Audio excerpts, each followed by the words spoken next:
J'ai testé une stack à 20 € par mois qui te permet de se livrer un outil web complet en quelques jours et sans être dev. Voilà ce qu'il y a dedans. Le truc que personne ne capte avec l'IA en 2026, c'est plus l'IA qui est rare, non. C'est les gens qui savent l'assembler avec le reste. Claude ou ChatGPT tout seul, pour le premier forfait, ça coûte 20 € par mois. Et le même modèle branché à une vraie base métier, déployé sur un domaine custom, ça vaut autre chose et ça vaut de l'or. Et la différence, c'est la stack qu'il y a autour. Et ça comporte 6 briques. D'abord, tu as deux Claude différents. Le Claude Chat, celui que tu as aussi sur le web, tu vas t'en servir comme architecte de ton projet. Tu lui décris le problème et il te sort un cahier des charges et un fichier de contexte. Claude Code, lui, c'est ton assistant personnel qui va aller coder ce que tu veux faire. Tu lui balances le contexte généré par Claude Chat et il va exécuter. Toi, tu lis, tu testes et tu valides. Tu pilotes, mais tu ne codes pas. Ensuite, tu as GitHub. GitHub, c'est un peu ton coffre-fort pour ton code. Chaque fois qu'il y a un truc qui marche, tu fais un commit, tu sauvegardes la version de ton code. Et si Claude casse un truc 30 minutes plus tard, tu peux revenir en arrière. Sans GitHub, tu travailles sans filet, sans sauvegarde. Ensuite, tu as l'autre outil, c'est Supabase. C'est ce qui va gérer ta base de données, ta mémoire de ton projet.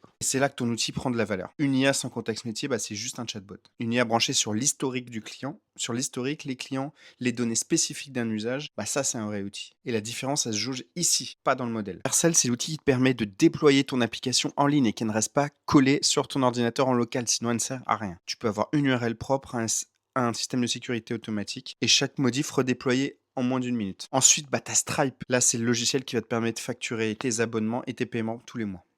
Tu connectes le tout via Payment Links, pas besoin d'intégration au début. Voilà, le pattern complet, tu as compris. Claude Chat pour discuter, Claude Code pour exécuter, GitHub pour stocker, Supabase pour la mémoire client, Vercel pour publier et Stripe pour se faire payer. Et tu factures en fait en fonction de la valeur que ça apporte au projet. Pas du temps que ça t'a pris, c'est ça qui change tout, quoi. Combien ça va faire économiser au client? J'ai écrit le guide complet de la méthode, le lien est dans ma bio, c'est gratuit. Si tu veux tester la stack avant de signer quoi que ce soit, tu commences par là.